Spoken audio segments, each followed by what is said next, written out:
Well, hello there, gang. Welcome to the episode 136.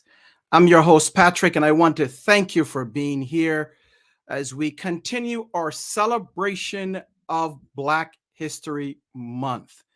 This is our part three of our celebration, our third week.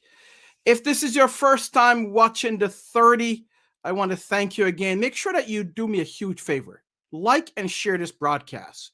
Whether you're watching it from Facebook or if you are watching it from YouTube or LinkedIn, make sure that you like it and that you share the broadcast so that someone else can see it. The 30 is certainly a weekly broadcast where we focus on providing valuable information to you, our viewers and listeners, to help you enhance your personal, professional, and spiritual lives, and we are happy to bring it to you. I am your host. We do this each and every week. Coming up in April will be 3 years. So we're excited about that. We have a great show lined up for you for our anniversary. We'll also be doing some giveaways. If you can see, I'm wearing my Jackman Group gear. We just got some gear from our friends in Atlanta. I'll tell you more about his business, about their business. Probably have them on the show as well as we do our 3-year anniversary. Last week we had on the show a great guest. We had Teresa Blake, and she is the owner and operator of Nothing But Kate's here in Rochester, a franchise. And I hope that you went out and supported her, especially for Valentine's Day. But make sure that you continue to support her as an entrepreneur, a small business owner, trying to do some positive things in our community. One of the great things that there are many great things about hosting the show and having this show on for going on 3 years. And it's one of the great things is the opportunity to connect with people, whether locally, nationally, or internationally. And we certainly don't take our guests for granted. We invite them in. Some come on, some don't. But all of our guests, we value them. We also value you, the viewer and the listener. We know that you have multiple things going on. You're busy. You could be doing something else different. So whether you're watching us live or in replay, we certainly thank you. And we appreciate you as a viewer, as a listener, and then also for those that come on as guests. But one of the positive things is connecting to people. And there are some that I know personally, and there's some that I call friends, and there's some that come through from other sources, whether it is a referral or they contacted us and says, hey, we would like to be on the show. But of course, we want to make sure that we bring nothing but the best on the show to help you, the viewer, and you, the listener. So today is no other. I have a friend of mine, although we haven't seen each other in a long time. We were chatting earlier and we said, but when was the last time we saw each other in person?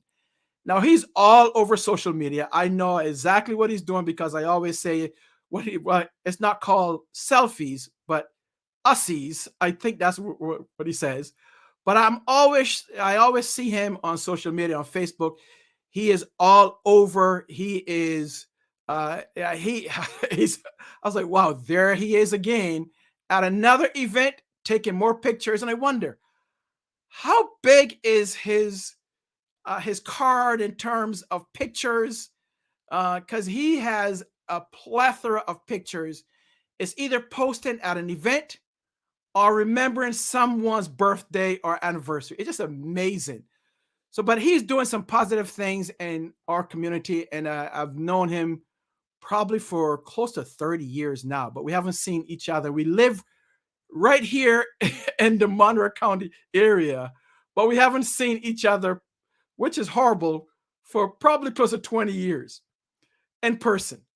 But I'm going to welcome him in, and we're going to have a chat around Black History Month and around what he's doing in the community to celebrate and keep Black history going here in the Monroe County in Rochester area. So none other than Reverend J.D. Jackson Jr. Hello, sir. Hello, Brother Patrick. How are you? Great intro. I appreciate that. Yeah, and unfortunately, we're pushing close to 30 years, unfortunately. Oh, But we're going to rectify that soon. exactly, And break bread exactly. together. We got to do that. We met through a mutual friend, Kevin Beckford, years and years ago at one of his famous birthday parties in December, right? I think when is it? December 30th or December 31st? Yeah, it's right at the end of the year. Right. And that was a long time ago. And as I said, I've seen you go on to do some great things. Now you are a pastor. So let's talk about that and where you are, where you pastor, and just tell our viewers and listeners about your journey. Okay. Well, this is my 10th year full-time pastoring. I think this is my third pastorate, but I am currently pastoring in Pittsford, United Church of Pittsford. I was elected their senior pastor November 20th, a week after my birthday.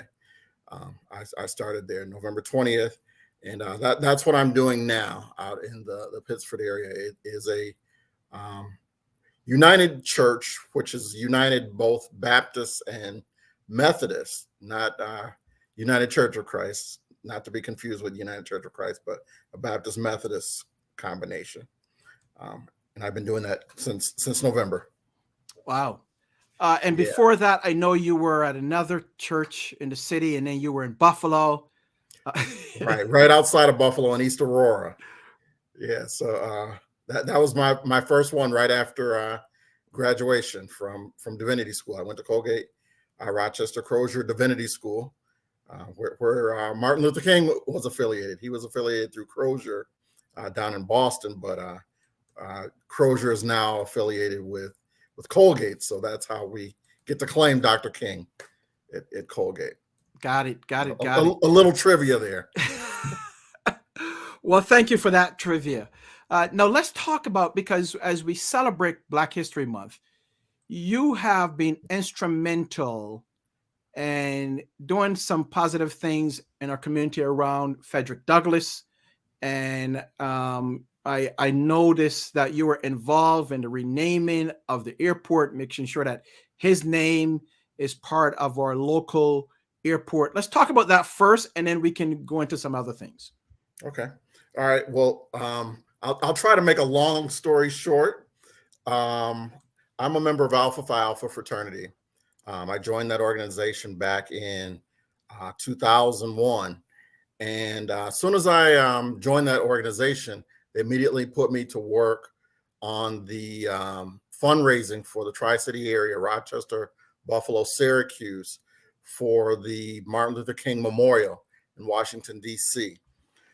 When I raised the funds for that memorial and contributed, due to my efforts, I was able to be a VIP at the groundbreaking for the Martin Luther King Memorial. When I went down there for the groundbreaking, of course, it was a who's who of everybody in America. Oprah, two presidents, it's three now, but at the time it was Bill Clinton, George Bush, and Senator Barack Obama. They were there, and a whole host of other people. But one that stood out for me at that groundbreaking was Andrew Young, who was a contemporary of Dr. King, and also a frat brother. He's also Alpha. But he took the stage and he said, today we break ground for, or turn the dirt for Martin, but you all who are here witnessing today, return to your homes and turn the dirt there. For me, that just kind of put a fire under me to come back to Rochester and do some things here. And one of the things that was pressing for me was highlighting Frederick Douglass. The first thought was to rename the airport to Frederick Douglass Greater Rochester International Airport. Of course, a lot of people scoffed at that. You know, what does Frederick Douglass have to do with aviation? And, you know, I still pressed on. Again, that was back in 2006. With that vision, there was a second vision, and that was to illuminate the monument to Frederick Douglass, which is out in Rochester's Highland Park. And that is the first to an African American in the country. Many people are not aware of that. And for me, just lighting that up just to let people know the significance of that monument was very important. So I sought to do both of those things. Yearly, I would have a demonstration where I bring, you know, some of the local folks out at night to illuminate the monument with flashlights. And fast forward 15 years later, I got a call from Larry Staub, who was the Monroe County Parks Director at the time. And he said, hey, we're going to take your dream a step further. We're going to not only illuminate the monument, but we're going to move it to a more prominent location and illuminate it from there. When we did the ribbon cutting for that, I revisited my other first dream again about renaming the airport. And another guy set up, Richard Glazer, let me say his name. Richard Glazer did a petition and got 5,000 signatures from people who were in support of renaming the airport. So he got Adam Bellows buy-in, the county legislature, and in 2021, on Frederick Douglass's birthday, February 14th, I got a call when I'm doing my event of the monument. They told me, hey, we want you to come out to the airport for a press conference. So I came out to the press conference, supposedly, out at the airport, and they said, this day, the airport is being renamed Greater Rochester Frederick Douglass, or Frederick Douglass Greater Rochester International Airport. So both of those dreams reached fruition, man. So very excited about that. What a blessing. That's great. Why Frederick Douglass? Is there a special connection to? Well, not him. With the fraternity, Frederick Douglass was made a alpha posthumously in 1921. Our founders, who were alive at the time, the fraternity was founded in 1906, but in 1921, they counted it not robbery, even though some others counted it robbery, to name Frederick Douglass a member of the fraternity posthumously. So for me, just hearing so much about Frederick Douglass from a lot of folks here locally who were, you know, the voices crying in the wilderness, because nobody was interested in Frederick Douglass at the time. Most people weren't even aware that Frederick Douglass was buried in Rochester, nor that the monument that stood out in Highland Park was him. But nevertheless, it was important to me to highlight our local hero that was in the dark. So as Andrew Young stated at that groundbreaking, go to your homes and start there. So I came back home and started here. So Frederick Douglass was the most likely person to highlight here. Wow, that's fantastic. And now I see you every year. You're bringing people out to the monument, right? So yes. You're always taking people out there. Yeah, just finding any excuse, man. And I have to, you know, even mention my other fraternal organization. That's Eureka Lodge Prince Hall Masons. The gentleman who had the vision to start the monument in the first place was John W. Thompson. A lot of folks don't know about him, and that's another person that really needs to be highlighted. He's truly a Rochester hero. He originally wanted the statue to be to the U.S. colored troops. He even talked to Frederick Douglass himself and got Frederick Douglass's buy-in. But in the midst of him getting that monument set with the U.S. colored troops, Frederick Douglass passed. So it became a monument to Frederick Douglass. And I have to back up some more to the reason he even wanted a monument to the colored troops. If you go to Washington Square Park, you'll see the likeness of Abraham Lincoln, and you'll see all of the armed forces represented there, but there were none that represented those U.S. colored troops. So that was why John W. Thompson sought to do a monument for them. But again, after Frederick Douglass passed, it just seemed more appropriate to encompass not only the memory of the U.S. colored troops, and Frederick Douglass had several sons who also fought in those troops as well. So highlighting Frederick Douglass kind of encompasses all of that. That's great. So you've in terms of going back into history and understanding the history, not only of Rochester, but Black folks, African Americans living in Rochester, some that we may not know because it's not told. Right. So you just mentioned someone that I had no idea about. You're right. Yeah, and again, it's back to what Andrew Young was saying. There's so much of our history, man, that's left out of a lot of things. And we hear on the news, today, people still trying to squash the history being told, labeling it critical race theory or other things. And it's just American history. It's not critical race theory or anything else. Critical race theory, as under the name, is a obscure college course that isn't being taught in schools, man. But Black history is American history. Carter G. Woodson, he came up with Negro History Week. I heard somebody saying this the other day, which I thought was hilarious. They were asking school kids, why do you think February is Black History Month? And they said, because it's the shortest month of the year. But Carter G. Woodson made Negro History Week because of the birthdays of Abraham Lincoln as well as Frederick Douglass. And of course, it has expanded now into Black History Month. But that was the significance, not because it's the shortest month of the year that we got Black History Month on February. So. You are dropping so much knowledge on us here. I appreciate it. I know our viewers and listeners are too. I am talking to Reverend J.D. Jackson.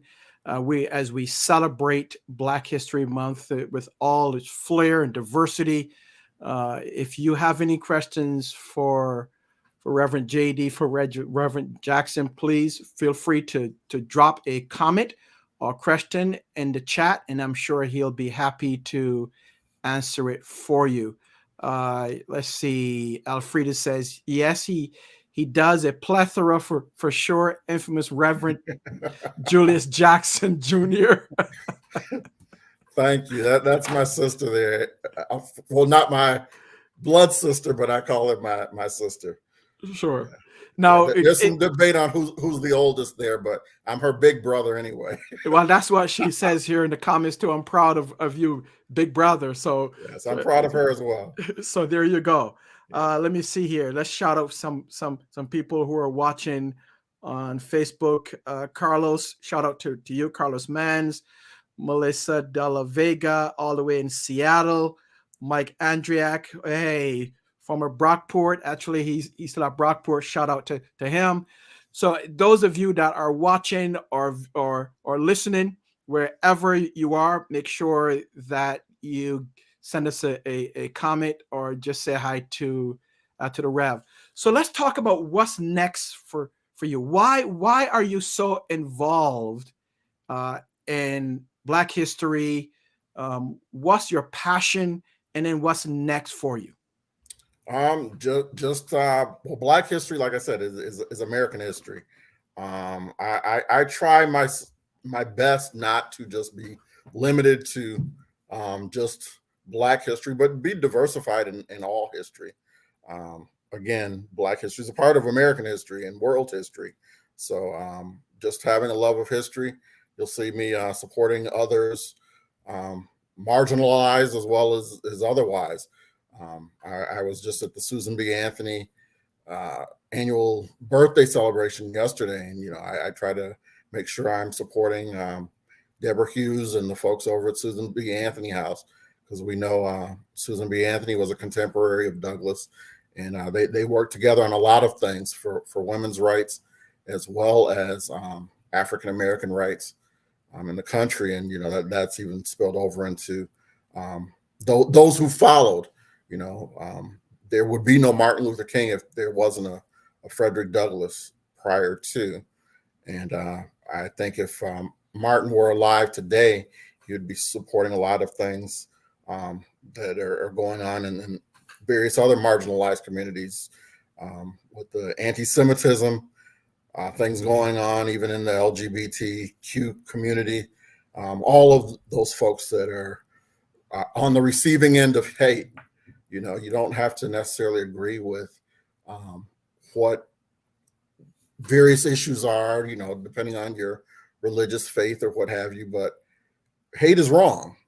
We should be lifting folks up as opposed to crushing them down. And that's my agenda. If I can classify myself having an agenda, it's just to do God's will in that, showing love wherever I go. On Sunday morning, I'm doing that from the pulpit, but every day of my life, whether in the church or outside, just showing the love that God has implored me to show. Now, you are a junior. Your dad was a pastor here in Rochester. Talk about that and the influence that he had on your life and what you're doing now. Okay.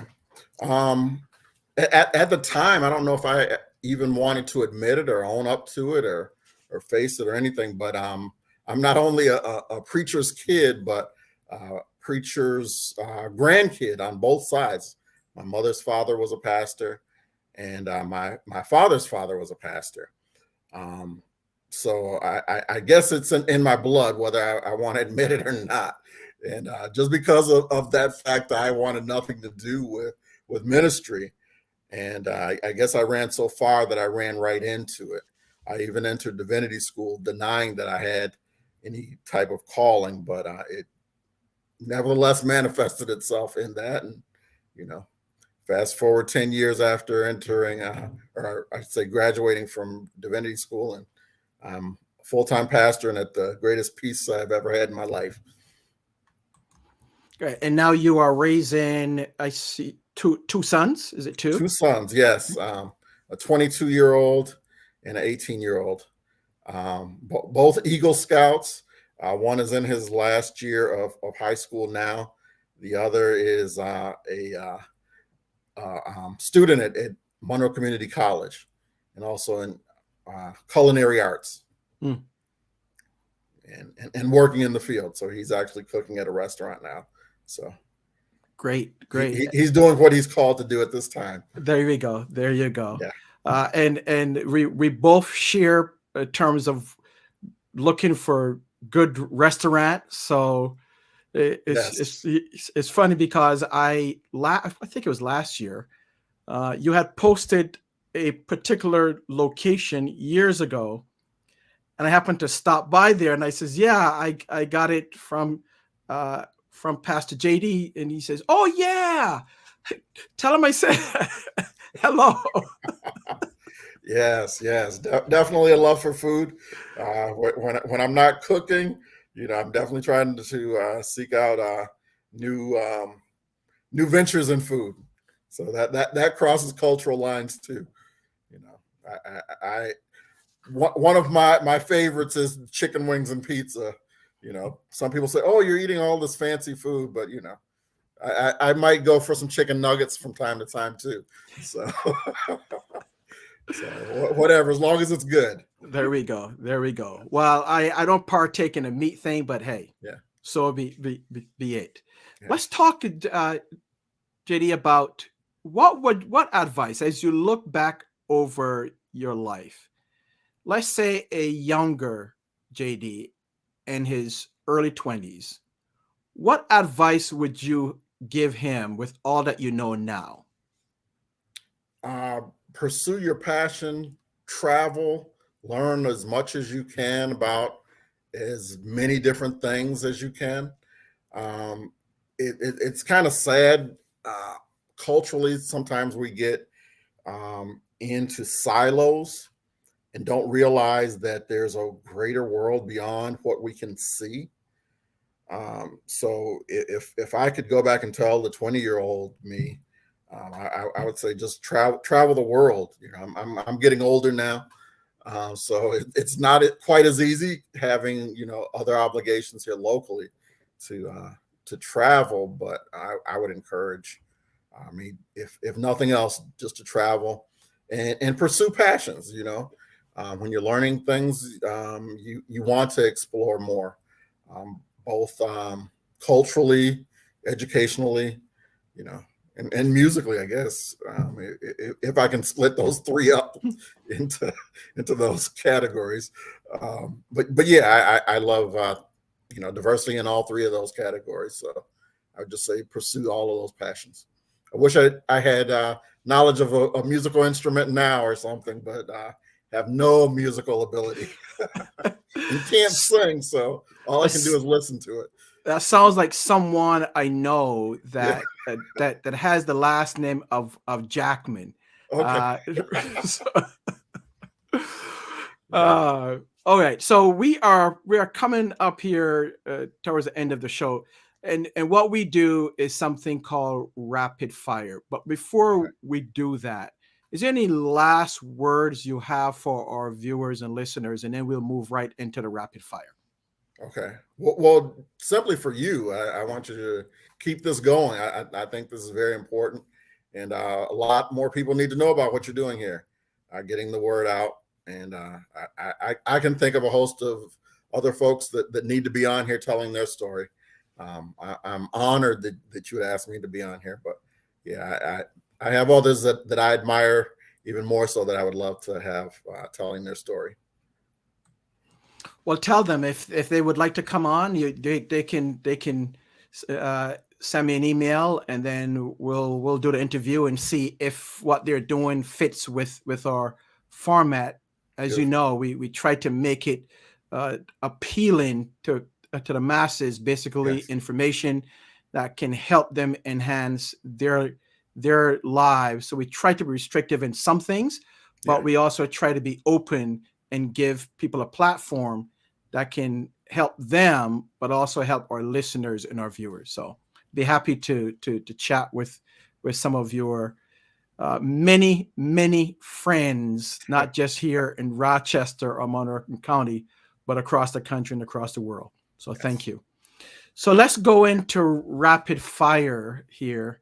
And I'm gonna throw out a couple of questions and quick answers, right? And then we'll wrap the show up.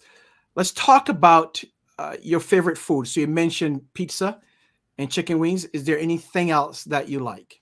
Oh, I love Jamaican food, man.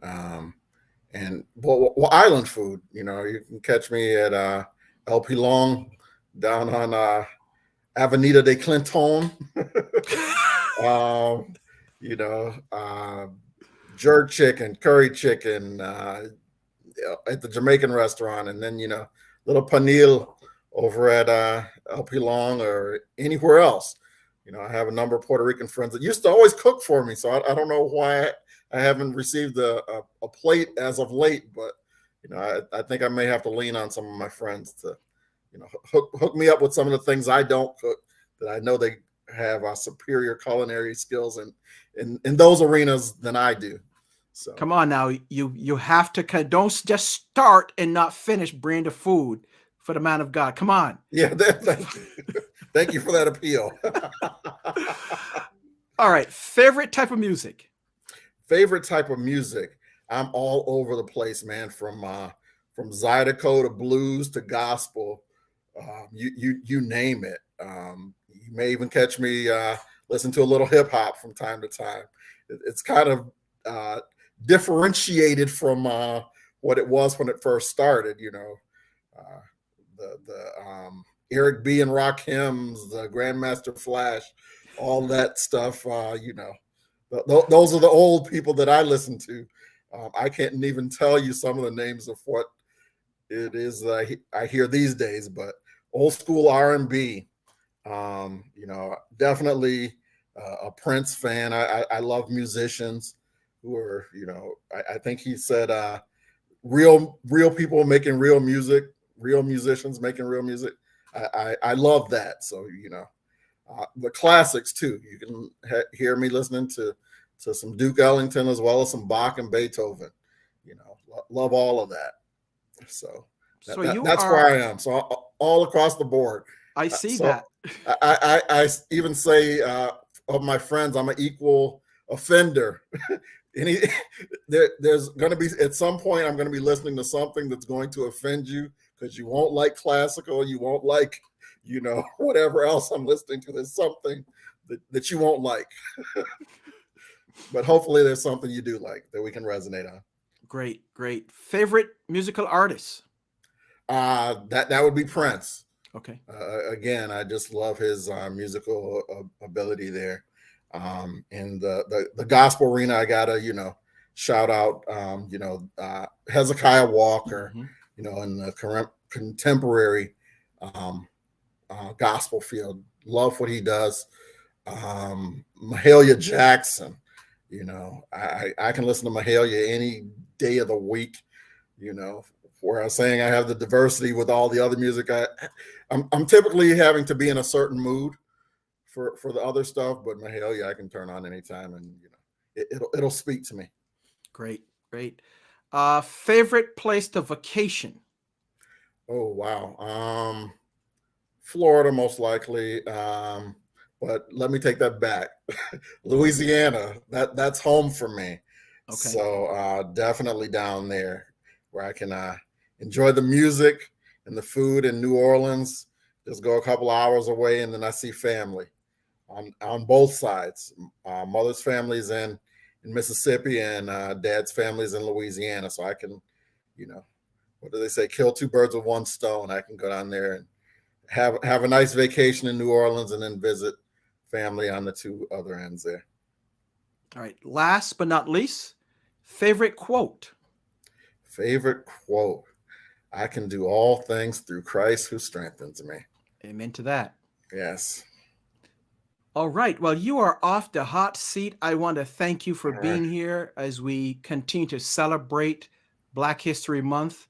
Certainly, you are welcome to come back at any time, and let's make sure that we connect in person. It's been too long. Yes, definitely. And we can definitely go someplace that has no meat, some vegetables. I haven't met a vegetable I didn't like either, as well as the meat. So we can work that out. All right. Now I'm going to hold you to it. So all right, definitely. Make sure that you carve out some time for me from your busy schedule.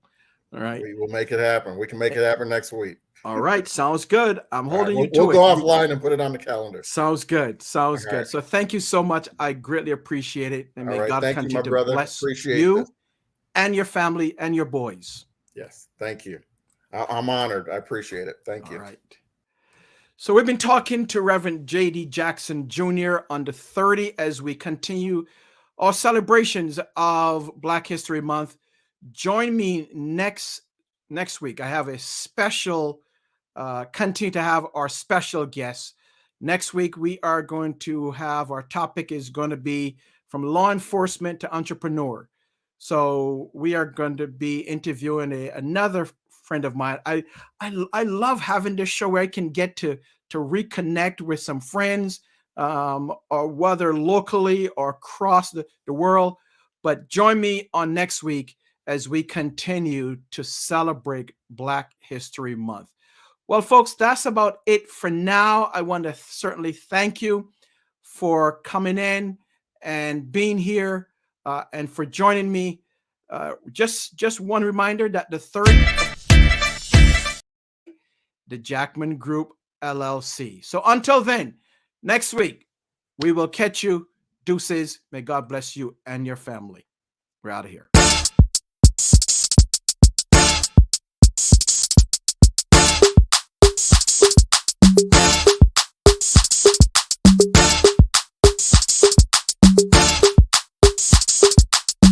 This is